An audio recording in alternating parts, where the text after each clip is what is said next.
नमस्कार दोस्तों, आज मैं आपको गणेश भगवान और सुखिया के भक्ति की कहानी सुनाने जा रही हूँ। प्रेम से बोलिए गणेश भगवान की जय हो। एक समय की बात है, एक गांव में सुखिया नाम का एक किसान अपने पत्नी पुष्पा के साथ रहता था। उसके पास काफी जमीनें थी जिस पर वह खेती किया करता था।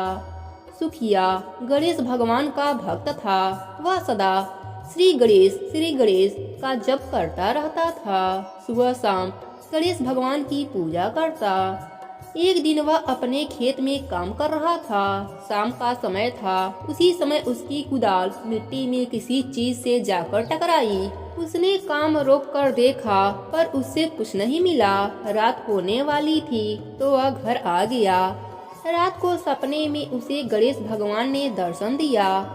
उनके पैर से रक्त बह रहा था। सुखिया ने उनसे पूछा, प्रभु यह सब क्या है? तो उन्होंने कहा, यह चोट तुम्हारी कुदाल से लगी है। जिस जगह तुम्हारी कुदाल टकराई थी वहाँ मेरा वास था, वह मेरे पैर में लग गई। तब सुखिया रोने लगा और बोला, प्रभु मुझसे बहुत बड़ा पाप हो गया, मुझे दंड दीजिए। गणेश भगवान ने कहा, मैं तुम्हारी भक्ति से बहुत प्रसन्न हूँ। जिस जगह तुम्हारी कुदाल लगी वहाँ मेरा एक मूर्ति मिलेगा। उसी स्थान पर मेरा एक मंदिर बनवाकर मेरी भक्ति करो। यह कहकर गणेश भगवान अंतर ध्यान हो गए। सुखिया यह बात अपने पत्नी को बताई। तब पुष्पा ने कहा, यह भी तो हो सकता है कि यह सपना सच ना हो। पर सुखिया को अपने प्रभु पर पूरा भरोसा था। सुबह होते ही वह अपने खेत पर गया और वहाँ उसने खुदाई करनी शुरू कर दी। कुछ समय खोदने के बाद सुखिया को गणेश भगवान की मूर्ति मिल गई। सुखिया ने ध्यान से देखा, कुदाल की चोट से मूर्ति के पैर में निशान बन गया था। सुखिया मूर्ति को लेकर घर गया और अपने पत्नी को दिखाया। उसकी पत्नी हैरान रह गई। अब सुखिया का मन बदल गया। वह केवल भगवान की भक्ति करना चाहता था। अगले दिन उसने मंदिर के लिए थोड़ी सी जमीन अपने पास रखकर अपने सारे खेत बेच दिए। पुष्पा ने उसे काफी समझाया पर सुखिया ने कहा, मेरे प्रभु ने मुझे आदेश दिया है तो मैं जरूर करूँगा। यह मंदिर अवश्य बनेगा, चाहे मुझे खुद को बेचना क्यों ना पड़े। खेतों को बेचने से उसके पास काफी धन आ गया। उसने मंदिर का निर्माण शुरू करवा दिया। इसी बीच यह बात सारे गांव वालों को पता लग गई।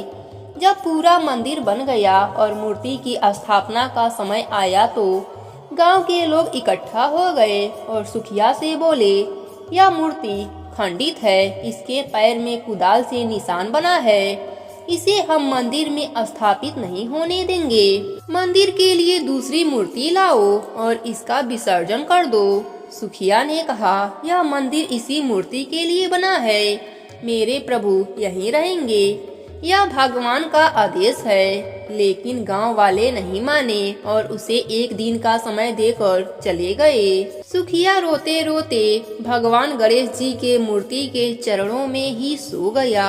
रात को उसने सपना देखा, भगवान गणेश मुस्कुरा रहे हैं और उनके पांव का घाव भी ठीक हो गया। गणेश भगवान ने कुछ नहीं कहा और अंतर ध्यान हो गए। सुखिया की आंख खुली तो वहाँ कोई नहीं था। सुबह हो चुकी थी। वह उठा तो उसने देखा मूर्ति के पाँव में जो कुदाल का निशान बना था वह मिट गया है और पैर के जो पत्थर टूट गए थे वह अपने आप जुड़ गए हैं। सुखिया की आंखों से आंसू बह रहे थे। कुछ देर बाद यह खबर पूरे गांव में फैल गई। सभी गांव वाले मंदिर आ गए और सुखिया से माफी मांगने लगे। इसके बाद सबने मिलकर मूर्ति की प्राण प्रतिष्ठा की। इस चमत्कार को देखकर पुष्पा का मन भी गणेश भगवान के भक्ति में लग गया। अब सुखिया और पुष्पा इसी मंदिर में रहकर गणेश भगवान की सेवा करने लगे।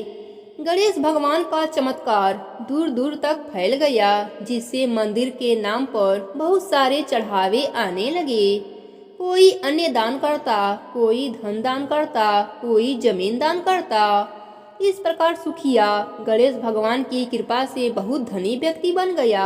हे गणेश भगवान, जैसे आपने सुखिया पर अपनी कृपा करी, वैसे ही अपने सभी भक्तों पर अपनी कृपा बनाए रखना। कहानी अधूरी हो तो पूरी करना, पूरी हो तो मान रखना। प्रेम से बोले गणेश भगवान की जय हो।